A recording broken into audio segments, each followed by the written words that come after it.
As we all know, sente balina zizaayo. Luli we nasemba okuba ku live, ekintu kya sente ekyo kyali kinkubye wabi nnyo. Because saali happy, I was not happy that abantu bali mugabana sente mu time eno ng'ate tebatuusizza bintu ku bantu. Oba okitegeera, which is very, very dangerous.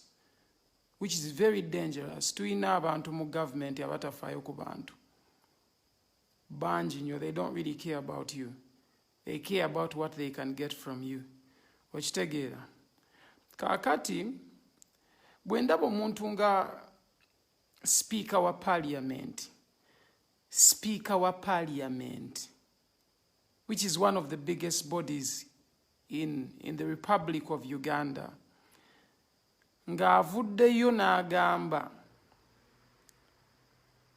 ziri sente nga tetwazoogerako, ziri sente nga tetwazoogerako, zino sente nga tetuzoogeddeko. Yaliwa nga sente ezo zigabwa. Yo okusobola okyogerako. Intumira Phaeton. Simanyi oba onfuna. Yaliwa, if you're saying people were given beans that are rotten and given expired milk, mbasi kufuna. If you really are complaining about something now, nga bisoose kutuukako nti gwe sente ze mubadde mugenda okugabana temukyaziridde, n'olyoka ovaayo n'ogamba, you know what, ziri nga temuzoogerako, zino nga temuzoogerako, zino nga temuzoogerako, ziri n'ezaaluli nga temwazoogerako. Do you think omuntu ng'oyo alina okubeera ng'abeera mu parliament omwo n'abeera speaker? Oyaba speaker wani ayogera when it is necessary and inevitable and it feels good and it's necessary for the moment, but it is personal. Kiri personal nti kiba kimutuuseeko nga asoose kuwulira ng'anyigirizibwa n'alyoka ayogera, naye tabadde tayogera ng'ebintu bino bigenda mu maaso.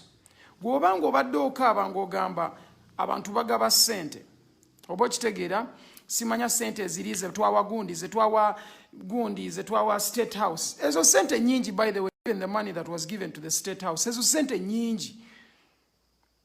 Oba okitegeera, that's too much money. Sente zandiyambye abantu. Okitegeera. Sente zandiyambye abantu muro. Uganda ina sente. Uganda ina sente naye enkozesa ya sente ekyasinza obuzibu. Musobola okuddawo ne mugamba mbugundi yawadde nga ne gundi kawunga. Naye amazima sente ezaweebwayo zituuse ebintu ku bantu, sente empitirivu nnyo nnyo nnyo nti zisobola oddiringa ne situation. Nakozesa ye making ebintu bino okubeera nga tebisobola kuyamba mbeera. For example, sente ziyisibwa, budget eyisibwa buli time. Tugenda kukola oluguudo bweruti, tugenda kukola ekintu bwekiti, naye tebabikola. Era tebabikola. What does that show you? It shows you nti nno ebintu weebiri naye enkola nfu. Okitegeera? Enkola nfu. Now bw'obanga okyalina enkola enfu, oyina big problem. Oyina big problem. This is what happens. Tuyina abantu bangi mu government who are greedy. Oba okitegeera? I want you guys to make sure that this video is shared. Tuyina abantu bangi abali mu government who are very greedy. They don't care about citizens. Okitegeera? Bafaayo nnyo nti sente bazifunye, naye tebafaayo ku nkozesa. Ate nga twandifuddeyo nnyo a lot ku nkozesa because zino sente zaffe. Okitegeera? Now bw'obanga oyina ba representatives baffe mu butuufu, let's say ba minister, nalabye ba minister bali ba complaining mbu sente zaali ntono babongereko endala.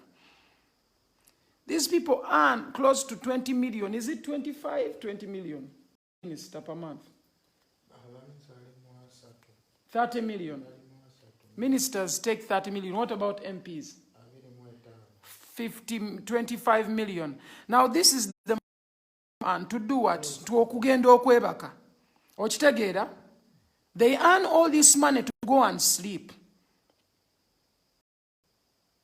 They earn all this money just to go and sleep in parliament and say nothing. And when they even have to do anything, is to pass money so that they use it for their own good. It's really personal. If you're Ugandan go fayo, watch totunulira abantu boteeka mu bifo ebimu. Nobetegereza bulungi. These people are earning all this money. Mwe sente ze mugenda ne muhasolingira.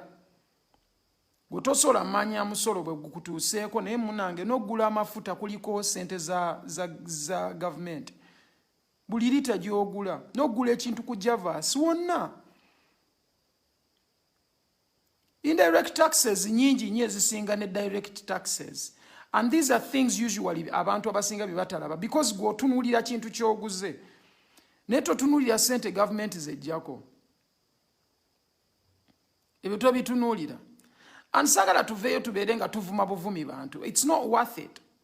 Ne tulina obbajja mu bifo bye balimu. Okubavuma tekuyamba. Kiringa gwe kuŋŋamba mbu ninga ekibizi nze. Nze ne bw'oŋŋamba ninga ekibizi nze ninga muntu. Ge mazima era kyova olaba obeera ku page n'olaba omuntu ng'ayogera. Singa wali oyagala nkibizi wandigenze mu pigsty n'okiraba n'oyogera nakyo. Bw'oba ng'olina olulimi lw'embizi lw'omanyi. But bwe tuba nga tuli mu bintu bya reality, the real thing we should do tuleme okubeera passive. Tuli nnyo passive. Oba okitegeera ng'abantu agamba ebyo tebinkwatako. Ebyo byabo bajenero. Bino byabali. Biri byabali abo be babimanyi. Bwe tutejjeemu mbeera ya kidongodongo eyo yakubeera nga buli ssaawa as young people tubeera mu biboozibozi ebyo. Mbusimanya bikwata kwabo. Mbw'omuyimbi talina kwogera ku politics. How foolish would you be to say such a thing? Baminisita bamwe abamu bafaama. Ekyo nga tokyogerako.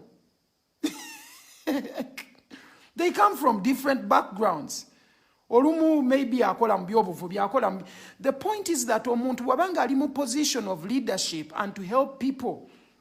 Ayina okukola omulimu gwe.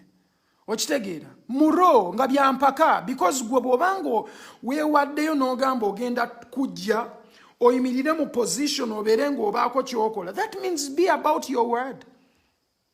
Be about your word. Fena nkola music.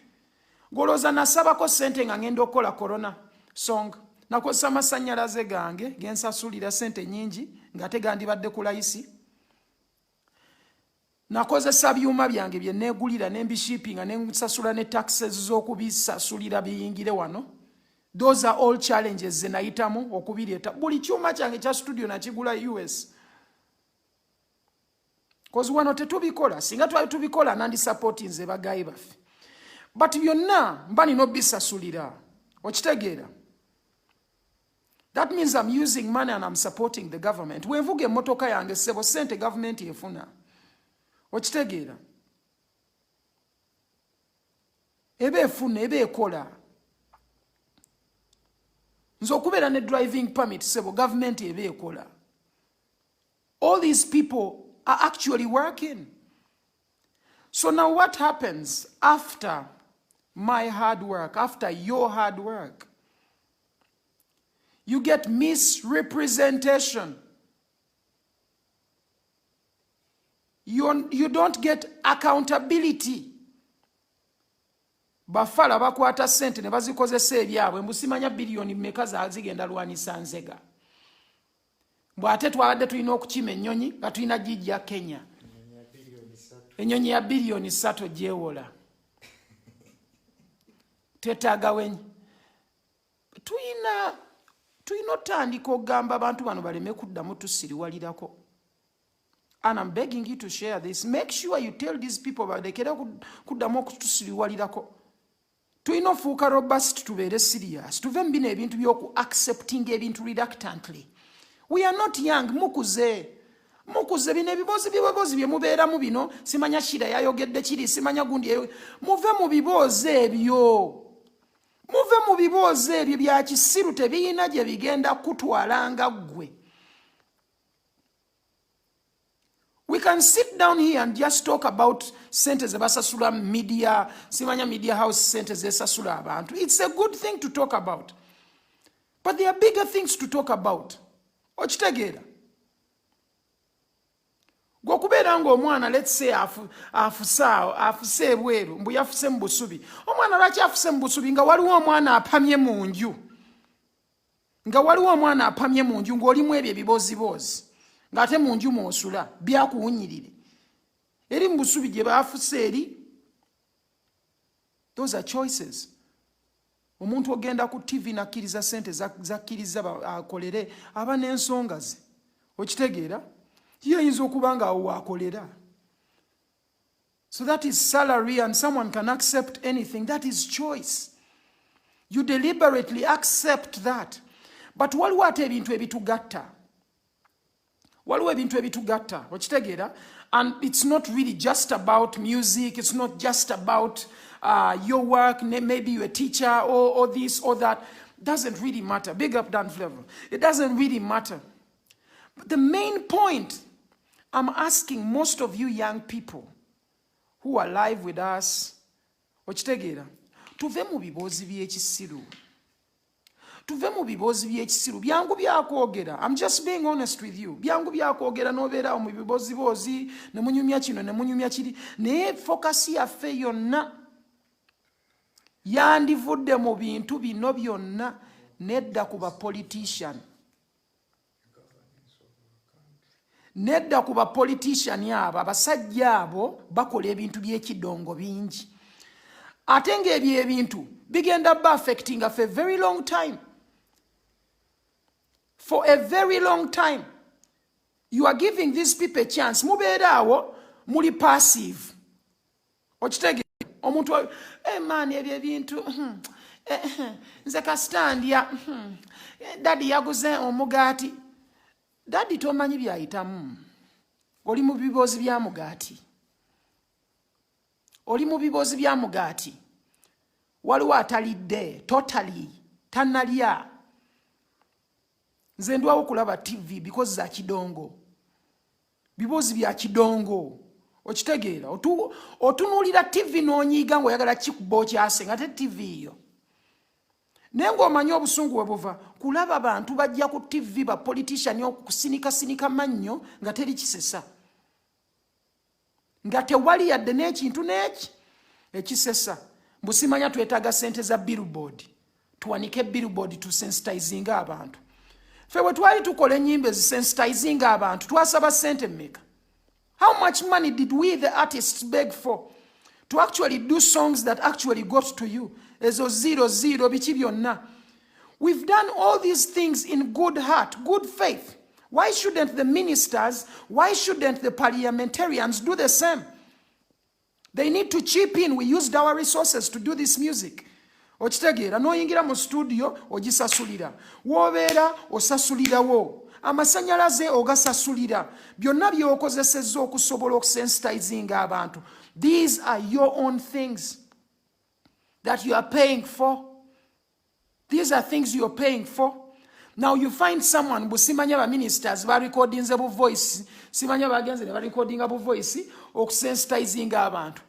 How many of your ministers do you know abajje wamwe ne balaba ki ekigenda mu maaso? How many of them do that?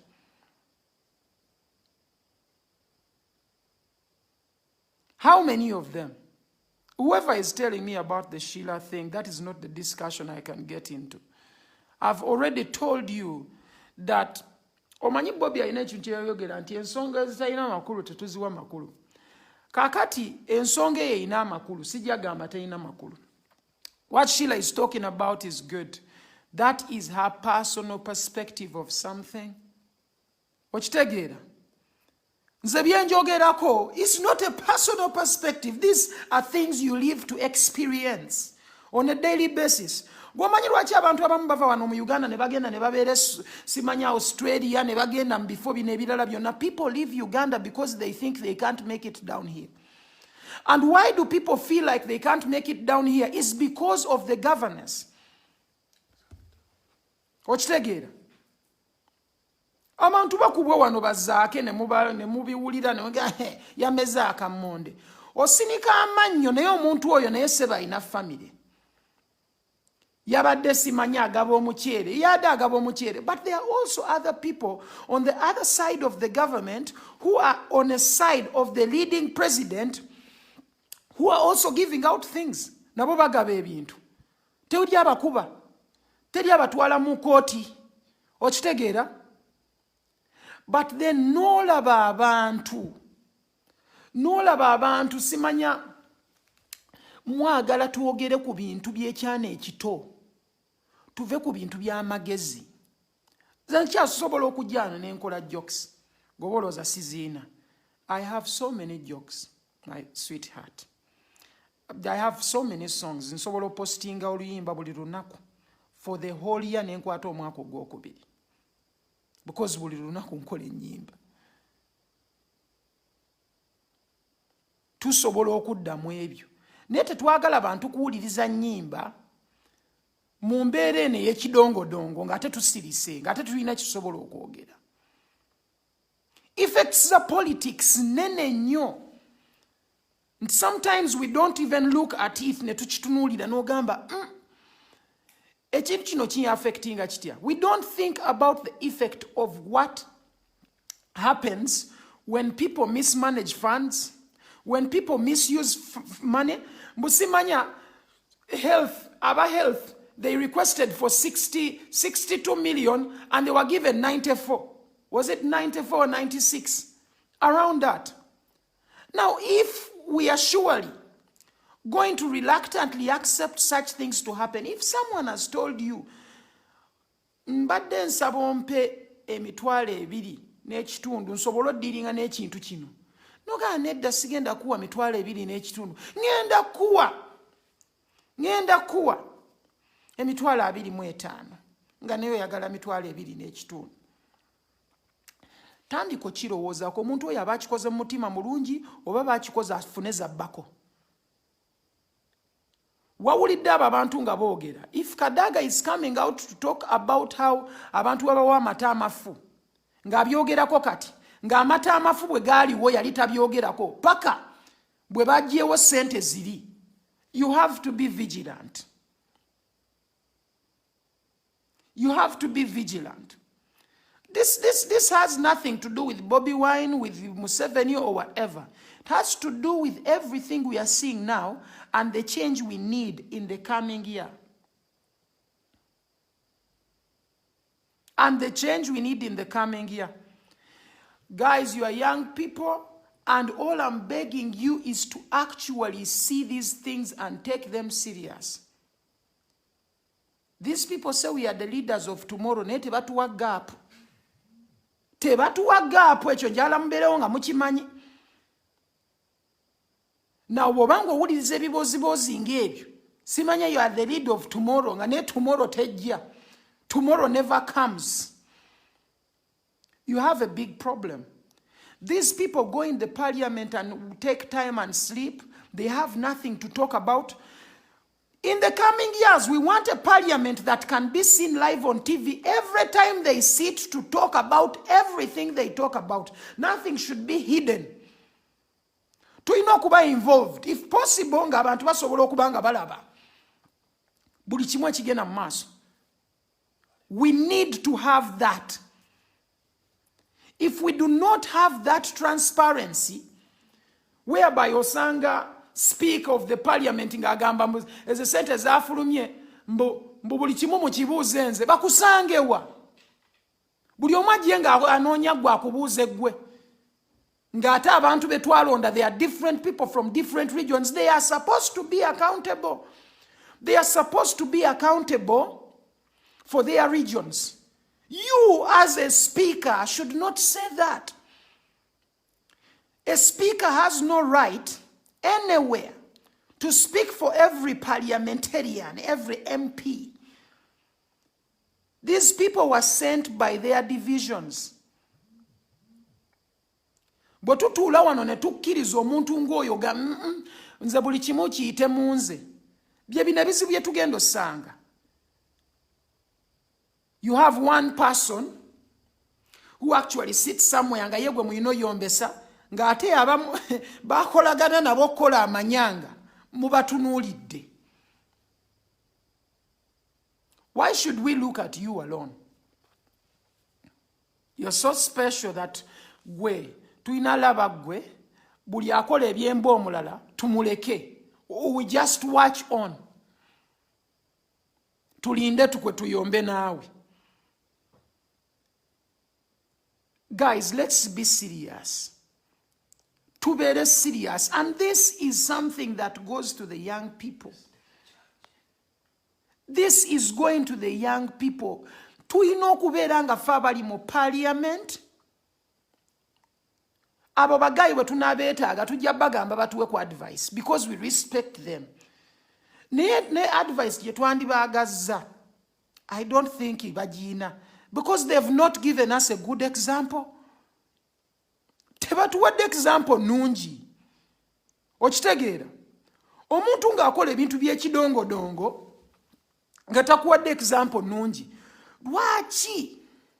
Tuba tumwebuuzaako. Tumwebuuzaako tulaffe tukole amanyanga. We need to shape a new Uganda. We need to shape a new Uganda with people who are going to be accountable for everything they are doing. People who respect Ugandans. Bano bagayi tebatuwa kitiibwa. Kyovola bakola bye baagala. Make sure you're sharing this. People have to see this. Okitegeera? Ne butasharinga nyimba zange bireke. But this, take it serious. We need to stand for something or will fall for anything. Eno Uganda gye mulaba wano. Tuyinza okuba nga tuyina ebintu bingi bye tutunze wano nga naye mwenna temubiraba nga abagayi bano babitunda on our behalf but for their own good. Omanyi omuntu akutundira ekintu on your behalf nga kyammwe naye for his own good.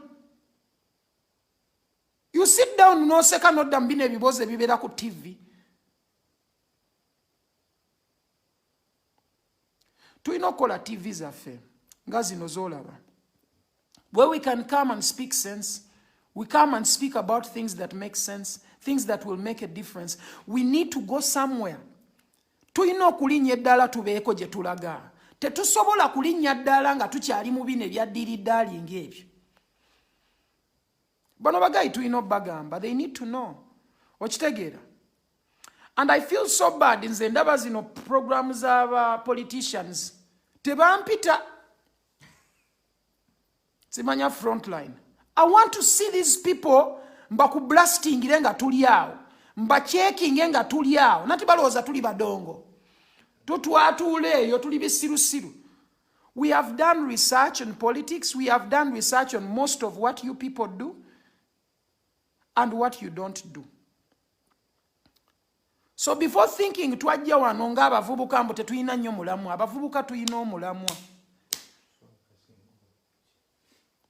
Ate tuli bangi. We are not going to be fooled by the few. We are the many. The few cannot control the many. The many can be controlled by the few only if the few start believing that they are sheep. Guys, we are not sheep. Nze neddira ndiga nze serunkuuma naye tekitegeeza. Tekitegeeza nti I'm a sheep.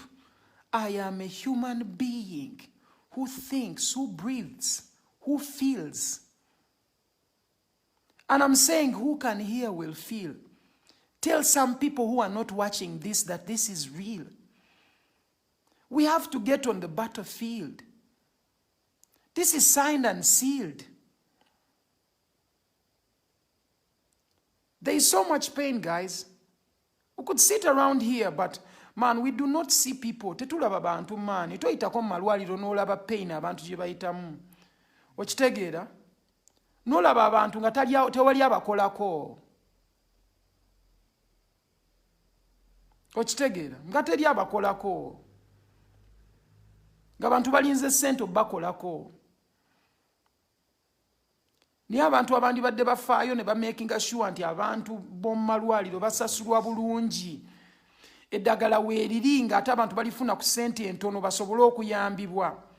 Lwaki babeera nga bakwatibwa for ransom to even be well? Omuntu nga mulwadde olina kwagala awone. So si kumunyunjuntamu ssente nti tujja kwetaaga miliyoni 5 oyo mujjanjaba. Miliyoni 5 nga tezinnatuuka wano tetulina bwe tumukwatako. Are you helping people or you are holding people for ransom? Okitegeera? Are you helping them? We need government hospitals which are really government hospitals, which actually take care of people using government money. Using government money. Because that money is not for the government. That money is yours. And these are things most of you forget. It is yours. Era ne bali abazikozesa bazikozese ne bamanyiza mmwe mu ababaliisa. Gwaliisa MP. Thank you to whoever is sharing the video as we speak. You're the guys who feed the MPs. Nebe bavuga ebimotoka byabwe ne bajje ne bakuyitako ne bakusindika ebbali ne batomera n'abantu.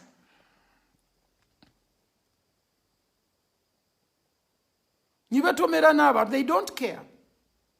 Because now are in position of power. Kati gw'oyina kyo kyamugamba eki. What are you explaining to such people? These people are arrogant. These people are greedy for power, greedy for position, greedy for money. And it's not really just power. They want money. Era kyovolaba mu time eno ey'obulwadde buno obuzze obutatutte yadde bantu tunaweza yadde bantu 100 naye ssente z'owulira ezitambula ssente mpitirivu sebe ezitambula ezo zitubasajja boogerera mu billions and billions of money. Kati ogenda kiraba nga kiwedde mangu tewali ajja kwogera balance. Ekya balance tojja kiwulira. Omanyi lwaki towulira kya balance? Towulira kya balance because tokyogerako.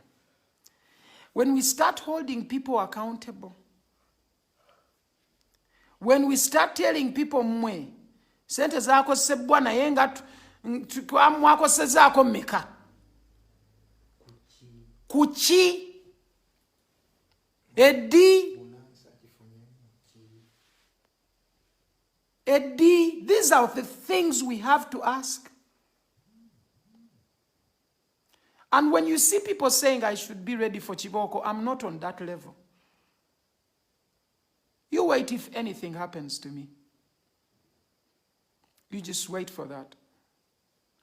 And majority of you probably don't know me. Temumanyi bulungi kirabika. Olaba omuntu ng'aseka buli lunaku. Oyinza probably there is not much we can do. Kankubuulire tuli baakabi nnyo and we can say anything. And with whatever happens has to happen. What will be will always be. What is not to be will not be. Naye tukooya abantu b'omululu. Tukooya abantu abatafaayo ku Uganda. Tusobola otuula wano wansi ne tusinika amannyo ne tukola biki. But guys, we need to be serious. Tuyina okubeera serious. Bino byonna bino bye tubeeramu. Nze sijja kulimba interviews ezisinga wano eza TVs ezisinga nazigoba. Sijja kukola nnyo interview. Njja bawa music. Do you know why? It's because otuuka ku interview ng'omuntu wabuuza ebibuuzo by'ekidongodongo. Gundi bamuwadde emmotoka okyogerako ki kino kyabadde ekyogerako kino buli kimu tetugenda kyogerako. Waliwo ebintu ebirala bye tulina okwogerako. They've been on a radio show and when they asked me something and it dived into politics, when I was trying to actually elaborate, they said, Veo, let's go in a commercial break. People are too scared for nothing. To even talk about what is happening in your country, you have to be timid. We have to be robust. Tulina okuba serious. Kyangu nnyo okutya. Let me tell you, most of these people are ruling you because you're scared. nejjukira nabo batiitiizi. Kyova olaba bo ba instillinga fear mu ggwe. Bw'akuteeka mu fear ng'otandika ogamba abasajja abo bakambwe. Nze ate n'abaddawa musajja wattu Joni waabwe, Namande waabwe, Bago waabwe. Because now you're thinking that you can't level up to them. But they are normal human beings like you. But you know, Musai Sebo. They are just like you. Someone being an army commander is still just like you. He just learned a skill to be a certain thing. Just like you now, you don't have to be timid. But let's cut out being abusive. Nchiraba nnyo, guys. Let's cut out being abusive. Naye tutwale points zaffe. Omanyi bw'oba oyogera n'omuntu n'aleeta point, damu point ye. Wotandika okumuvuma, that means toyina kyakwogera. That means toyina intellectual understanding ku kyayogerako, tokimanyi, tokitegeera. Kati result yo, result zoleeta, result sigwe zoba oleese. Olaga abantu nga bwe wakoze. Otandika baleetera bivumo. We don't need to go there. We do not need to go there. We need to be more smart. We need to be more thinking. Tulina okubuuza. Okitegeera? Tulina okubuuza ebibuuzo. And if we don't, we have a big problem.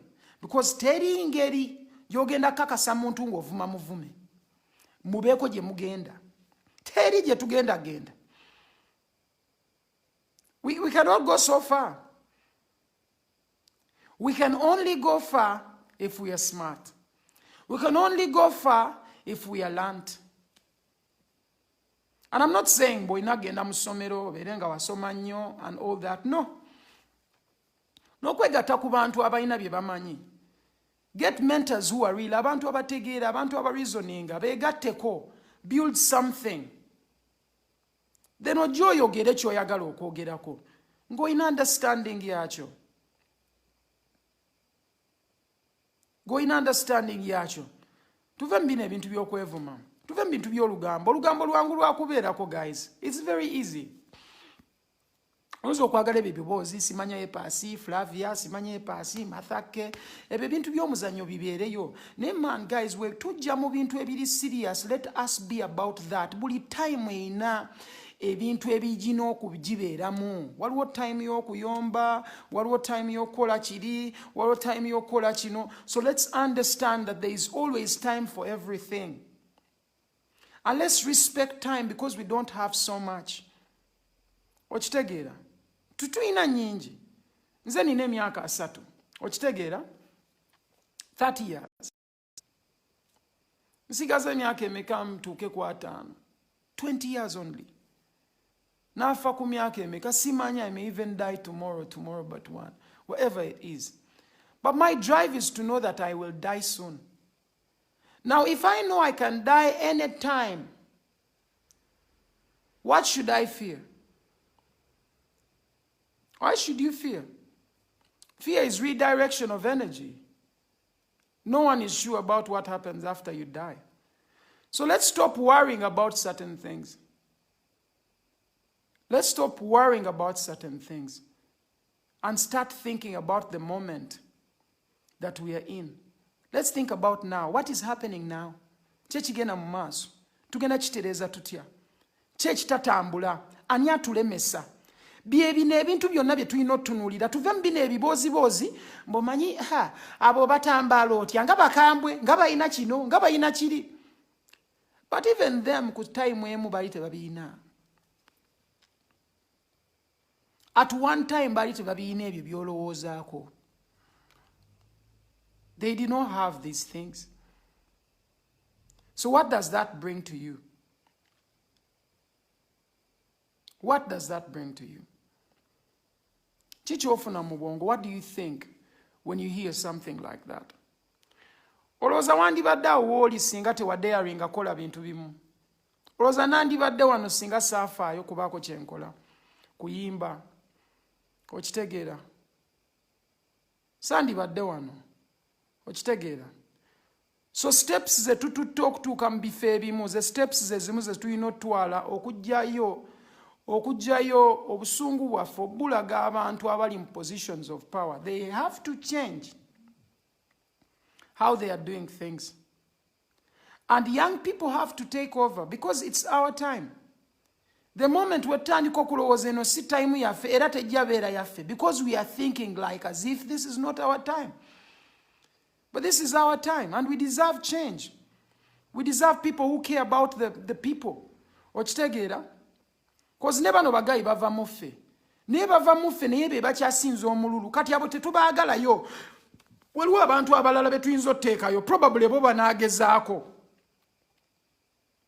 Tetwagala bantu bali ready. Oh, manyi gundi tali ready. Twamutunuulidde nga tali ready. Wategedde otya? Ono aliyo nga talina nnyo byakola.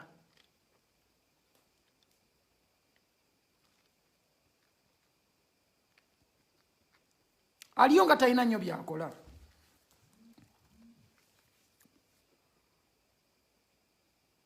I respect the president aliko. I respect him with no respect, with all due respect. Okitegeedde? But I love him as a person, as a human being. The same applies to Wonolaba Kadaga. I respect her with no respect, with all due respect. And why? Ye ng'omuntu njaba mwagala. Naye sijja kwagala nkola ye. Enkola enyigiriza Omunnayuganda nze tennyumira, nja kukubuulira alaali. Nze ntuula ewaka n'obusungu bwange, mba munyiivu. Mba munyiivu. Okitegeera, waliwo ebintu byendaba nange on a daily basis ne ngamba waaki kino ekintu tekikyuka.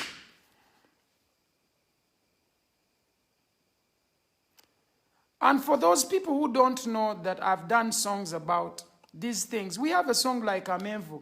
We have a song like Omwaka Guno. And these are songs I want politicians to listen to. The songs have nothing to say that is alien to what they experience as people. These songs have everything to say about the state of Uganda and how we are behaving. This is about behavior. This is about respect and no respect for the people of Uganda.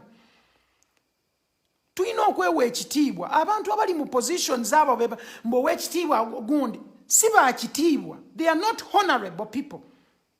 That is why nze nja kugamba not honorable Kadaga, because I don't see how honorable she is. Okitegeera sikiraba. Because mu bikolwa bye siraba bwa honorable bwamu. Mu respecting anyiza n'okubanga maybe abatabani be oba bazzukulu be bafaani bange. Okitegeera? Sagala banyiiza. But ate nina okwogera amazima. Okitegeera? Sigenda kubeera wano nsugarcoating ebintu obwo budde sibuyina. Maybe nabuyina mu 1987 naye nali sinazaalibwa. Okitegeera? Naye kaakati wendi mu nsi kati at this moment. Ebintu bingi byendaba. And I don't want to sidestep anything. I think tulina okuwakinga up. We really need to wake up. We really need to wake up and start looking at things head on and want to attack them head on. Speak out.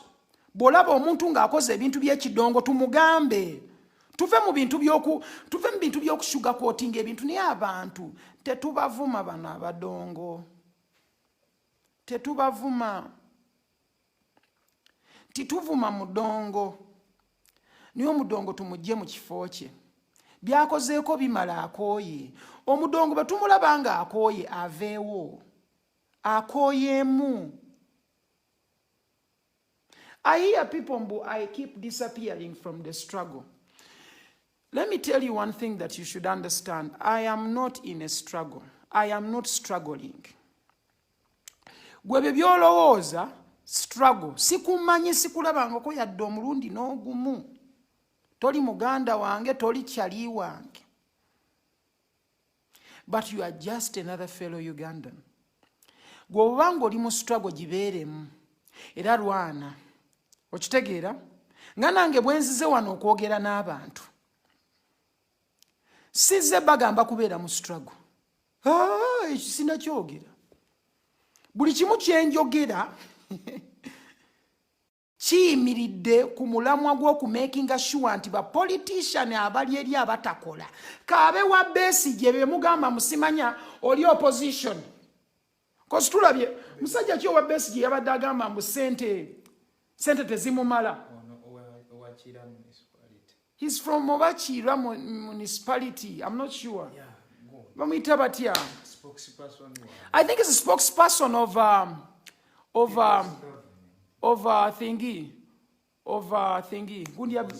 People's government, I think. He's a spokesperson. Or abantu ngabo. It does not matter. He's called Semuju. It does not matter whether you are DP or your FDC or oli wa Peoplepower. Bw'oba okola ebintu by'ekidongo toyina kubaawo. Ko sitegeera lwaki omuntu akola ebintu by'ekidongo ne tumutereka lwakuba wa Peoplepower, ne tumutereka lwakuba wa DP, mbu balwanisa Museveni. No way. Buli muntu akola ekyobudongo tayina kudda. 2021, most of you have to be vigilant to notinga abantu abatayina bye batukoledde. Let us note them. We really need change, and we really need people who are actually looking at things critically, who are looking at the times critically.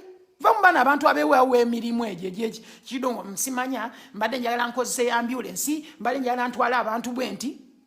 No, ebyo bintu mulina bitesa mu parliament mu making sure nti ambulance gye ziri mu byalo ebyo. Waki gwe oyagala okikola mu million 2 ezo ze baba wadde oba 3 oba 5? Why are you reacting to situations and not dealing with things before time? We out here react to things. Kiringa gwe okubeera ng'oweboye n'otandikola ba firimu. Okitegeera? Tolaba firimu lwakuba oyagala giraba wabula ogiraba lwakuba weeboye. Ozanya game lwakuba weeboye. Okitegeera? Mu kifo kyaggwe okutandika okwanalizinga lwaki weeboye. Lwaki otuuse okulowooza nti oyagala firimu oli mu kwagala bwagazi firimu. Reacting to a situation. We need to stop being reactional. And majority of the people in the government of Uganda are reactional. Tebaina plan, let's say, esobola ogenda distance. Mbu future plan yaluye egenda beerawo ya myaka 3 eno plan buje tutaddewo egenda tutambuza bweti. Teri ebyo tebiriiwo. Wabula ebintu bye baliko byakugwira ensonga yaguddewo katugigwire. Tugenda kola tutya. Nebewola sent on behalf of you. Gwe Munnayuganda gwagenda okubonaabona amabanja agajja blood. Gasunaffe. The more we keep people in power who are not competent, government ya wano yefuna ba investor yo benyini neba wa sente. Neba wola. You give money to one investor asobola okuinvestinga mu Uganda. Nenga abantu bano muba waloni nga ziri ku sente zeekana university. But you get in investors and actually give investors money to invest in Uganda. You need to be worried about such things. Not Shida Gashumba. It's an issue. Shida Gashumba's issue is a serious issue, but at the same time, it's a small issue. You know, she was talking about something that is really personal. Ebintu ebiba affecting a very general. No matter how you look at them, ochitegeera n'ogamba, and maybe it's not that serious. Let me tell you, these things are serious. These things are really serious. And the more we sit around and be passive and be easy and be reluctant, we reluctantly accept. Never take our OTT, we reluctantly accept. Or into twali tuina kwate ezo telecom company tuzibaninge. Tugamba yo naku start tano tetugula data. Titugenda fena kubako. But where is the solidarity? Fetwagenda wano mu march ya people ya gundi ya social media tax, where people say I ran, but ingate abali bakwata amawulire be badduka. Ebyo temubyogera, muwoza ebagonza yadduka. Be badduka.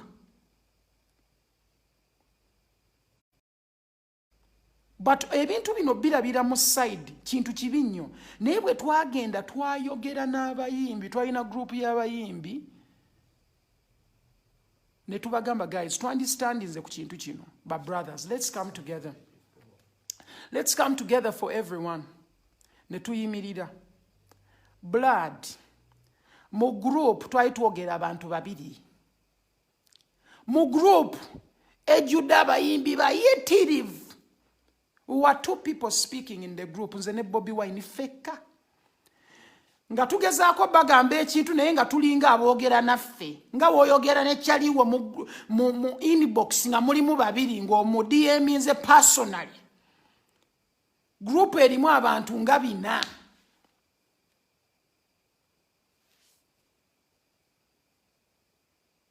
Ugandans, we need solidarity. I'm size wano bashing abayimbi naye ndiwo bajukiza because ekyo kye bakola mu group y'abayimbi. I can always be there ne ngamba ekiche kigenda maso, but I just don't want to be involved in that kind of crap. To a certain extent olabira ddala abantu nga tebafudde eyo nnyo ku bintu biba affecting. And now let me tell you, internet hiyo webe expensive etulemesa ffenna, telemesa gwe wekka. Gwalaba ebintu awo oba omuyimbi oba ani ffenna kitulemesa, because development level ebintu kwebiri biri ku internet, information eri ku internet. Tufa tusobodde okubeera wano lwa internet. Okitegeera? So ekintu kino kituyamba. Kati ekintu kino ekituyamba kirina okuba nga kiri cheap. Tulina making sure nti telecom companies to exploiting nnyo. Tufune ebintu bino ku sente ensaamusaamu. Why is it that a Tanzania internet ya layisi? Why is it that a Kenya internet ya layisi mu? E Rwanda. Ne wano tulina kizibu kitwazza musango ki okubeera nga buli time ebintu byaffe bye biseerwa. Why should it be like that? And why should we be quiet? Why should we be quiet? Like gwembuulira. Kiki ekyo ekikufuula quiet ng'olaba embeera ng'eyo? What? Sagala na kwogera ku bantu bagabye kawunga. That's a choice. That's a personal choice. They decided to do that. But the government has to do that. It's their job. It's not a job of King Saha. It's not a job of Lydia Jasmine. No. Oko si mulimu gwe. Si bwe kiri. Si bwe kiri gwoyinza okuba ng'okirowooza bwe kirina okubeera, naye si bwe kiri. Nze sinagaba kawunga. Muro. Ate sigenda kagaba. Muro. Sinze Yesu. Ngenda fuula gundi. Ngenda kukola emigaati mugaati gumu nkolemu emigaati mutwalo. Oba ebyennyanja. Nedda bampi. Electricity is expensive. Water is expensive. Internet is expensive. Fuel is expensive. All these things that we look at that seem like necessities are very expensive. Salt. The sugar you love to enjoy. But it's easy for us to keep quiet. Enguudo bafulumya budget buli ssaawa ezizikola teziggwa mwaka ku mwaka. Soma budget omwaka guno baso kiri tugenda kiteekamu billion bweziti, kiri tugenda kiteekamu billion bweziti. Accountability eriwa. Let us be serious. Like accountability eriwa. Where is it? Where is it? It's easy for us to concentrate on things that probably may not bring the energy to actually make sure that these things happen. Regulations zino zisobola okubeerawo naye tulina okubeera nga tuli involved. Tulina okulekeraawo okubeera abatiitiizi. Nze siraba we tufuniramu guys. Gwobanga gwolaba tulina we tufunira mu bintu by'obutiitiizi. Mu bintu by'obutayogera. Tulina okwogera ku bintu bino because these things matter. If they didn't matter, we wouldn't be involved. But they truly matter. You get the point? They truly matter. They truly matter. If they didn't, then probably we would leave them alone. But these are things we have to care about. Watewewunya lwaki mani abantu bava mu Uganda ne bagende Dubai, beeyizeeyo, bagende Turkey, because balowooza wano tebalina kye bayinza funamu. Enseno kyewadde abantu, that is the hope that is given to Ugandans, that they cannot make it here. And the same people want us to be job creators, buli kimu, bo bayingiza ebintu freely, they don't pay tax, gwe bw'oleeta ebintu osasula taxi, omuyindi bajjamuwa bi-tax holiday, bagundi ba foreigners, gwe tojja gifuna ojja kusigala ng'obonaabona. Kale kwegamba, gwe bw'oŋŋamba nti abantu abava ebweru gw'obawa vibe, naye ng'omuntu ali mu nsi yo tomuwa vibe, mba sikutegeera. But these are our brothers. But it's us they love to hate. And we are their next door neighbors. It's us you love to hate. Tuyina olekera okusirika. Tuyina olekera okusirika. Let me hope you're sharing the video. Tuyina olekera okusirika. Tuyina okuba open about these things. We need to care about these things. We need to care about our country. We need to care about how the money in the country is used. We need to think about accountability. We need to be open. We need to stop being passive. We need to know that we are also involved, that, bitukwatako nti sigamba nti bikwata ku bali bokka. Tebikwata ku mwavu yekka, tebikwata ku mugagga yekka, bikwata ku buli omu.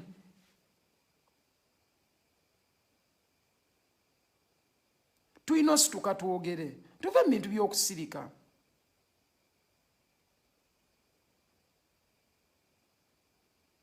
Tuve mu bintu by'okusirika. We could actually be here ne twogera ku bintu bingi. Look at the education system. Education system is based on consumption. Eyigiriza abantu kuba ba consumer. Majority of the things people study are to be consumers, not to be job creators, not to create anything, not to be innovative. No. 95% of the education in Uganda is meant for you to only cram something and tell it back to someone. How is that so important nowadays? How? Gwembuulira. Nga bw'ombuuza ekintu nkebera simu n'ensaakinga. Ebyo ebintu byali byadda ng'olina okubeera nga ggwe ng'omuntu bw'abeera nga osobola omugamba 98 plus gundi times 3 minus 8 minus gundi n'akikugamba mbu ye mugezi. Si bwe kiri. Si bwe kiri muganda wange. If you master these skills, those skills tezikyamatalinga. Okimanyi nti nze nali ntuddeko n'enjogerako ne muzeeyi wange. Abantu abali bakola ku bank back then nga tebalina computer za mwezo bali bakola ku speed okusinga abantu abakola mu bank kati. What does that show? It shows that it's not really about resources, it's about resourcefulness. Naye kati tulireze nnyo ekiteetaagisa because of the system. Eno system sebe tukripolinga kubeera lezi. Kukiriza bintu bya kidongo buli ssaawa reluctantly. Ate tunakola tutya? Ebyo ate byange, ate bavumye nze. Sente ezo ze babbye ate zange. Ninako yadde 10.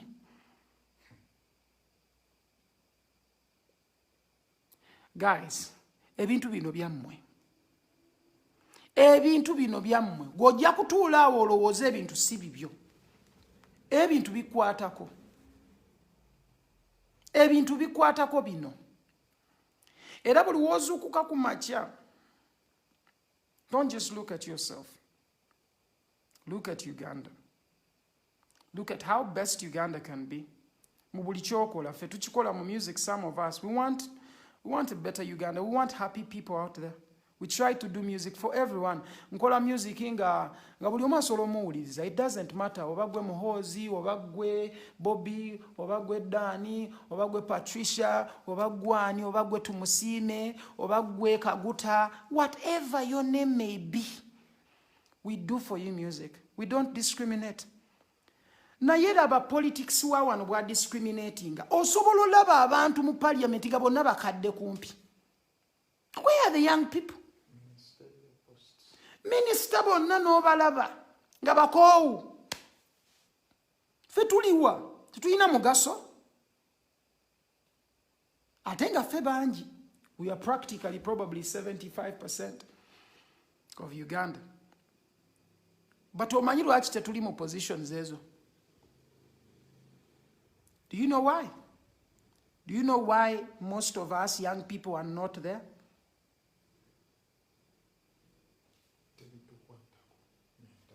Tebitukwatako. Tulowooza tebitukwatako. We have inferiority complex and meteorial bankruptile. We bulwadde. Superiority complex and meteorial bankruptile. We bulwadde. Sigamba nti we bwaffe. Just nebali. Tulowooza tuli baakabi nnyo nti ebintu ebimu tebitukwatako. Omanyi nga wobeera onoga nze I'm too cool, nze sirya Rolex. Eyo enkola eri mu bavubuka ey'ekidongodongo eyo. Kyetaaga ne kikuba omutwe ne gwabika. Nze sikole eyo. Eyo embeera y'ekidongodongo eyo eyina ova mu bavubuka. Eyina ova mu bavubuka ebyo nze sikole ebyo. Enkola eyo bw'eteetuveemu ey'okweganyaganya ebintu. Waliwo abagenda otubbira mu busiru obwo bwe tubeeramu nga tulowooza tuli superior, tuli baakabi. Siri waakabi, nja kubuulira amazima.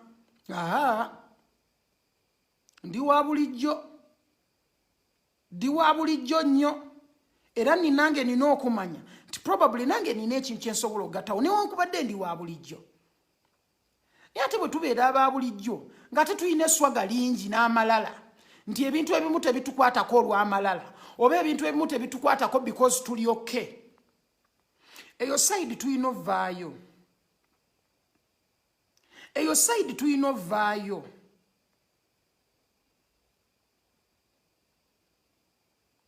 Eyo side tulina ovaayo. Ndaba abantu abangamba epasi nga tokolanga show. Gwe genda otunulire ne ku show zenkoze eziri live oba tezisoundinga bulungi. I've done zembaddeko nnyimba zijja n'ennyimba n'enkola ekyange nga bwe nsobola. Nyinza okuba nga sibuukabuuka ku stage, nyinza oba nga sinzaazina ennyo naye nkola kyenkoze eki kyensobodde mu ngeri yange ng'omuyimbi. And I think most of you should emulate that. Toyina kuba waakabi nnyo okukola ekintu. Naye do your best. Okitegeera? Do your best. Someone here is saying the leaders are corrupt. But to be honest, almost the whole system is corrupt because whatever, if the leaders, what you call leaders, be bantu ababakulembera, omuntu akulembera bw'abanga akulaga example embi. Bw'agikulaga over and over, otandika ogimanyira n'olowooza nti yenkola bwe bityo birina okubeera. That bintu bitambula bwe bityo, so it's fine. You get used to it. But it does not mean that what you're used to is good. Okitegeera? Let me break it down for you in English. Proper English, very simple. If we are going to talk about normal, something that is normal, bribe is normal in Uganda. And bribes have been normalized in Uganda by the system. Now, the funny thing is that now bribes are part of us. Kiringa ekintu ekya bulijjo. Why is it nti kintu kya bulijjo? Now, normal is what you normally experience as a person. Bw'obeera ng'oli mu kifo nga bakuba nnyo music wa Bobiwine nga tebakuba mulala. You normally experience Bobiwine music. Kumanya nti ne Bebekulu ayimba bulungi. Tojja kumanya nti ne Bagonza gyali ayina kyayimba. Because what you normally experience and is termed as good, as the standard, is what you think is actually normal. Is what you term as normal because it's what you normally experience. Let me hope you get me. Now, if someone comes from outside, naja nakugamba, ochimanyi waliyo ne kino. Because you normally experience something, ojagamba, ebyo temuli. Mubiraba nammwe mubawuliriza music. Osobola owulira omwana omulala nga ayimba bulungi. Naye lwakuba olina omuyimbi wo gw'oyagala ennyo. Ogamba oyo mwana talina byayimba. Because what you normally experience yoli. Okitegeera. So you term that as normal. This is just who we are. And this is what we have to actually change. This is what you have to actually change. Fetutwaja mu music, nze sajja music kola sente. I just want to be honest with you. Bwenzifuna, I'm happy. I'm glad. I'm like, mwebale nnyo, okitegeera, I'm thankful. Naye nsinza akola shenyo, if you've noticed. Ansiga amasagala zikola, naye nange oluusi tebandeta ku show because of my standard. Njagamba njala sente bweziti, bagamba oyo yeeraga. Okitegeera.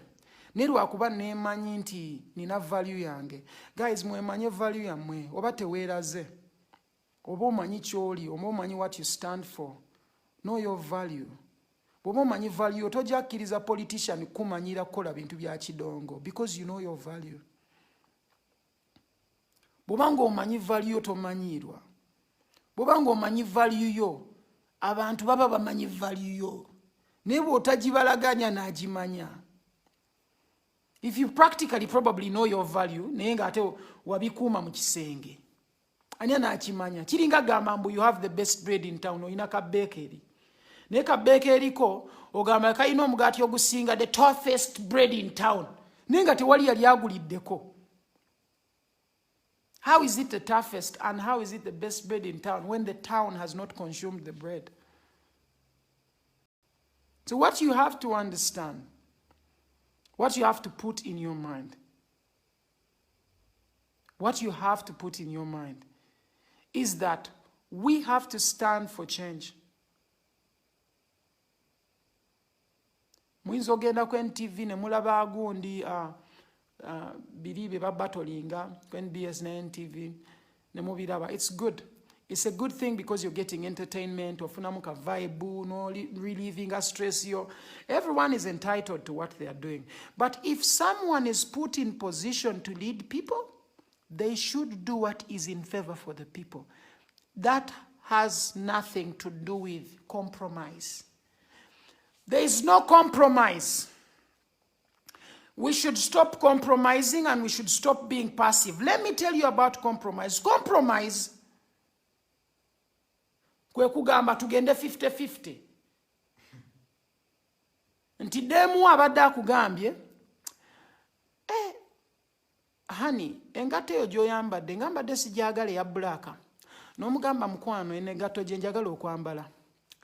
N'akugamba, nze sijagala. Kati ne mugamba let's compromise. O compromise nga kitegeeza ogenda kwambala engato ya blue gy'ayagala oyambale.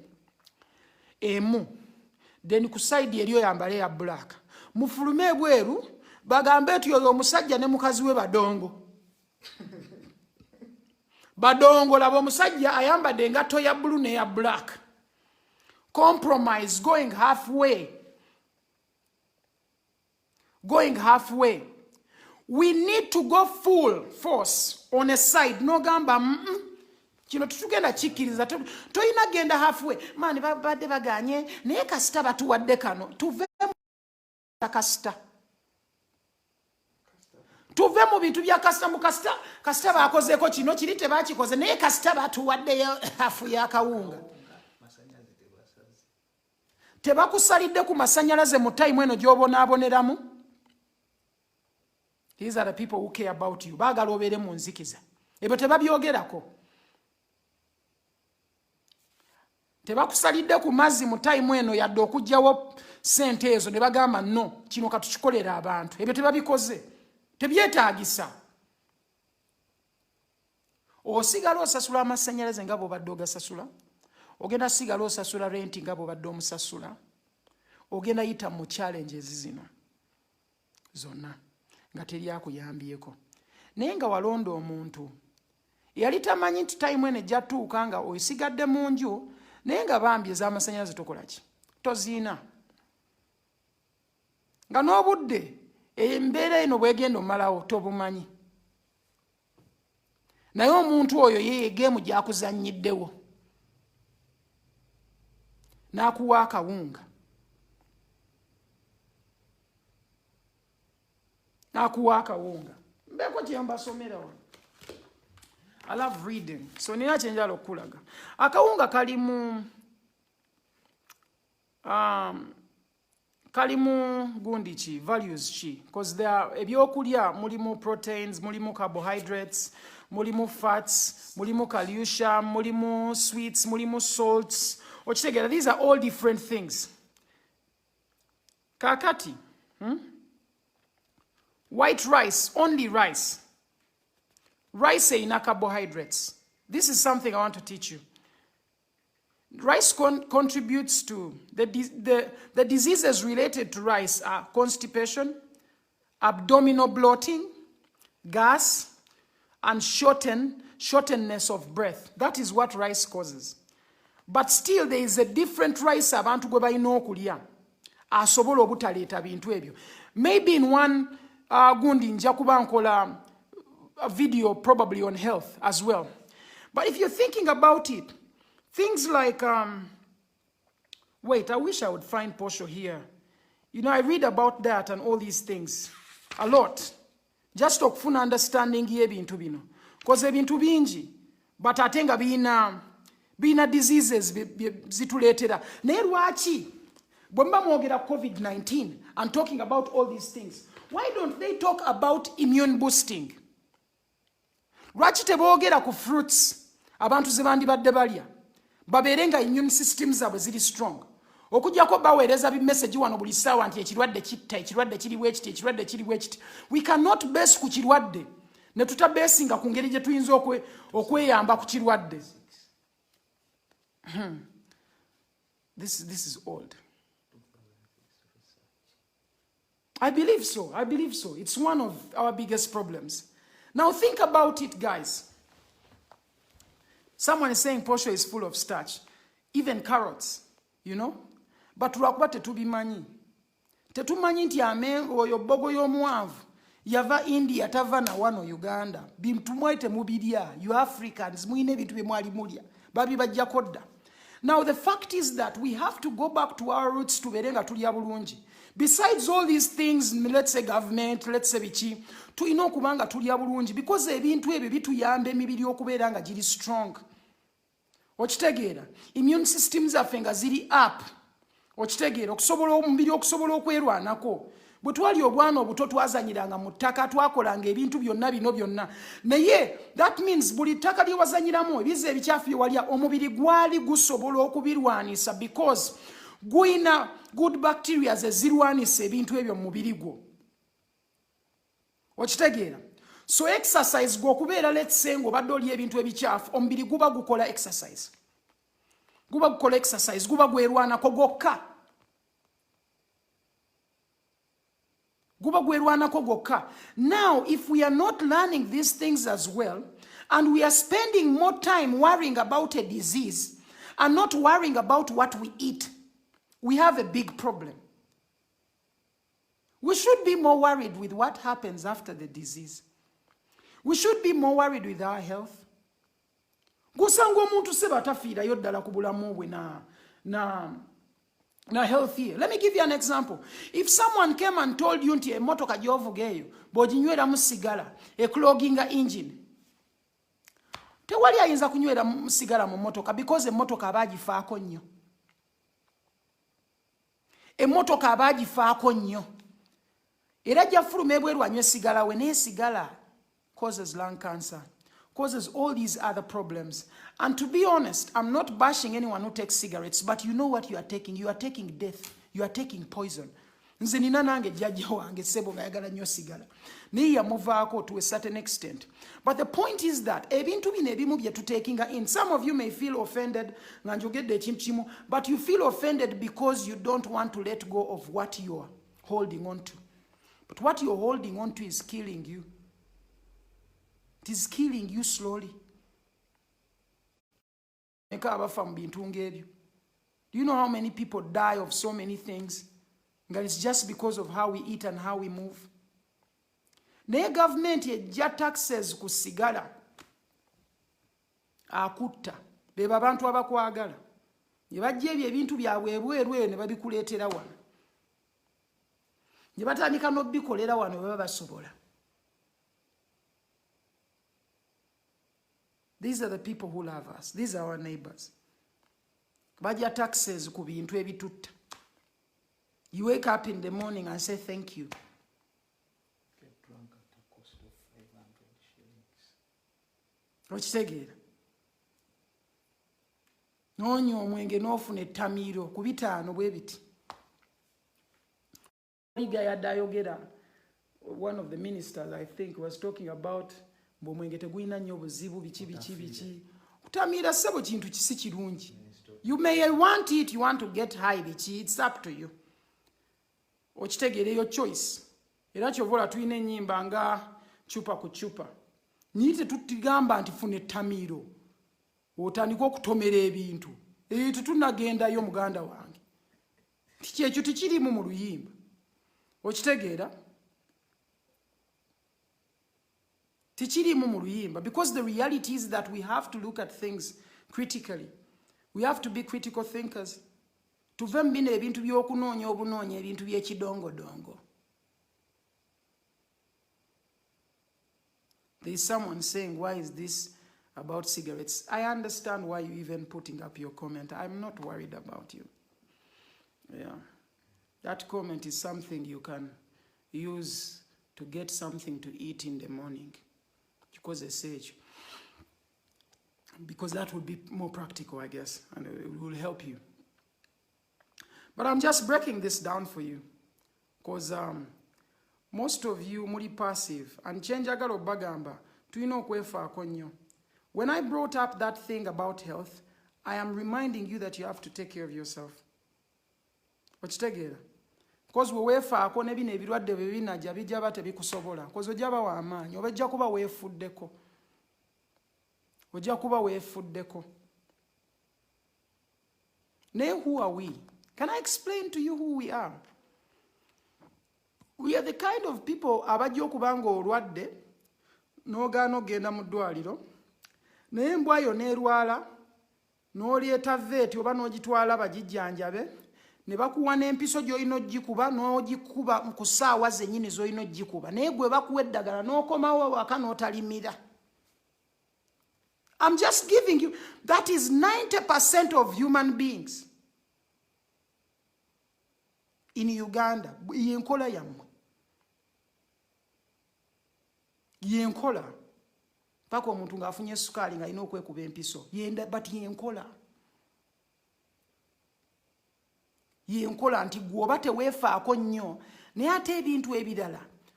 Some of these other things around you. You care a lot.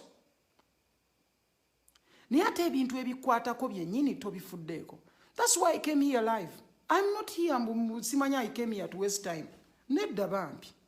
Saze wano ku wasting a time. I'm just giving you information that I think you need. Okitegeera? I think you need. Maybe ojakyusaamu. Nolabanga probably kyokola kiri okay. You see, you're fine. You're fine. You do not need to take and believe everything I've said. It's totally fine. Wano tewali muntu gwenkaka kintu kyonna. I'm not forcing you to stop doing this. What example ya jjajja wange simukakangako kuva ku sigala yamuvaako yeka. Naye nga waliwo abaamubuulirira n'agaana obuuliriza ng'anywa boxes packet nnya buli lunaku. 4 Rex. Nyife tetwamu emulating okitegeera nze ndi mu music sinywa mwenge sinywa njaga sinywa sigala okitegeera sizze wano vuma abantu babinywa. If you have a choice you want to take it, you take it. It's your personal choice. That's your personal life. But chances ogamba nti ekintu ekiri general, let's actually see it as a general thing and attack it as a whole. Then today now oba toyagala kulya bulungi olekeyo, oba toyagala oyagala kunywa mwenge gwo ogunywe otofune tamiiro. That is your choice. Newe tuba ku bintu ebikwatagana ku our country, let us all be sober. Tetubeera drunk. Let us all be sober when it comes to national matters. Let us not leave those matters to a few. Radiation ali wano ne radiation ajja temugenda mwagala. Tajja kuba mwangu. Bino internet bibagenda oleeta ebiddako next generation gye bayita ey'okutaano. Muli ku yakuna eno 4G. Ey'okutaano tojja gitegeera. Ey'okutaano nalaba waliwo abagitandikako ddo gikozesa. Naye kye mulina okumanya nti ebintu byonna bye tukozesako ebe iPhone yo eyina radiation w'amaanyi, and these things cause diseases. Bino byonna bye tukozesa.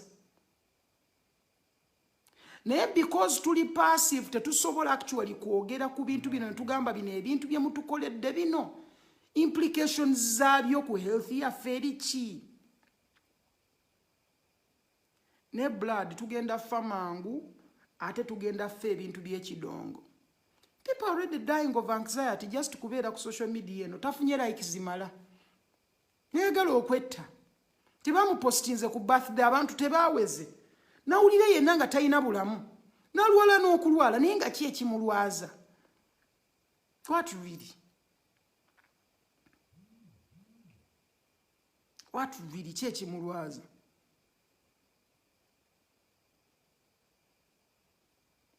Tulina okufa ku health yaffe. Nze nkubuulira mental health, physical health. Tuleme kutuula. Kozi kyangu nnyo okuddawo n'otatunuulira bintu ebyo. Naye bw'oba ng'otunuulira networks zino ze ba introducing nga byebi n'ebintu biyita mu mpewo gy'ossa. Ate bya-affecting engeri gy'ossamu. Bwe munaalaba mutandise okukongoka, bwe mujja otandika otegeera nti bino ebintu byali serious. Right now, oli free okusinika amannyo. Right now, olina okwenjoyinga byo-enjoyinga. Enjoy your internet. Enjoy everything you're enjoying, but try to do a little research about the things you enjoy. Do research about the food you eat. Chovola bangulu obutabonga buno. This book is called Man Heal Thyself. Kalaba. Saakagula bunkatunuulire. Bampaane mbukimanya nsoma obutabo. Nze sikola bampaane mukusoma. But it's just to get to know more. Okitegeera. What do you know if you learn every day? You learn that you don't know. But just imagine you've learned something today, then you're learning something tomorrow. This is how we grow. This is how we become better people. This is how we become better people. Let's stop looking at these things as a joke. Let us stop. Let's be serious and let's be direct. If we feel like something is not good for us, let's say no. We are the ones consuming these things. That means tusobola no gamba abikola nti tetubyagala.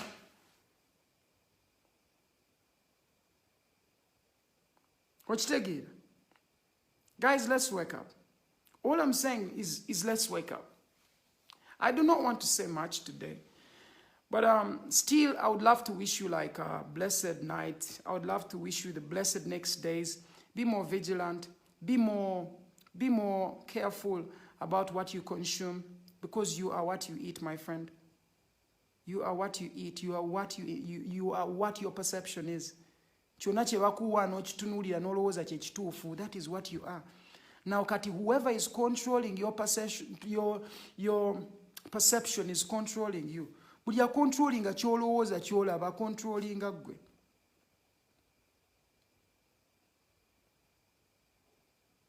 akontrolinga gwe. Don't be fearful. Temutya, guys. The more you fear, the more your immune system goes down. Have no fear. You don't need to have fear. Have strength. Want to know. Want to seek for knowledge. Tap into people who know things you don't know. It does not mean you have to agree with everything they say. It's not by force. Olabamu kyoyagala, kyotayagala kireke. Because now in Engeri gyotambuzamu life yo. You can't order my jumper at the moment. We had an issue because we were getting jumpers from China, so we have issues like with stock, getting them in, and we print them down here in Uganda. So it's really not easy at the moment, you know. But guys, I would love to wish you a blessed vibe, and just take what you want to take from my information. If there's nothing to take out,